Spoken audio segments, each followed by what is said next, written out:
অন্তর্বর্তীকালীন সরকার যদি নিরপেক্ষ না থাকে তাহলে একটা নিরপেক্ষ সরকার দরকার হবে নির্বাচনের সময়।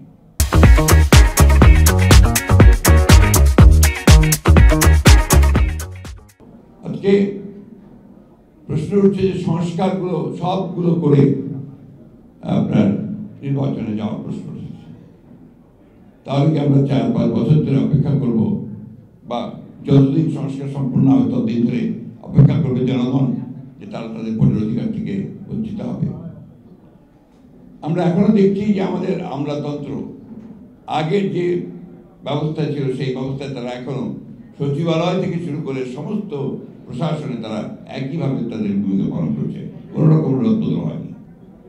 বিশ্ববিদ্যালয়গুলোতে লেখাপড়া প্রায় বন্ধ হয়ে গেছে, স্কুল কলেজগুলোতে সেই ধরনের লেখাপড়া হচ্ছে না, স্বাস্থ্য ব্যবস্থা প্রায় ভেঙে পড়েছে। এগুলো অতীত থেকেই এসছে, এখন সেগুলো কোনো পরিবর্তনের এত অল্প সময়ে সম্ভব নয়, কিন্তু আমরা সেই পরিবর্তনগুলো চাই।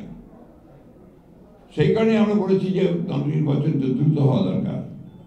নির্বাচন দ্রুত হলে যে দল ক্ষমতায় আসবে তার যে রাজনৈতিক যে কমিটমেন্ট টু পিপুল থাকবে, সেই কমিটমেন্টগুলো তারা পালন করার জন্য অবশ্যই দায়বদ্ধ থাকবে।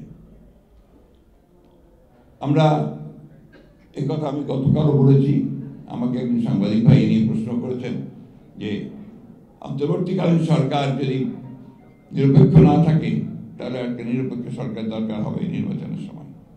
আমি কথা বলেছি কারণ আছে, কারণ যে আমরা দেখি যে বেশ কিছু বিষয়ে অন্তর্বর্তীকালীন সরকার নিরপেক্ষতা পালন করতে পারছেন না।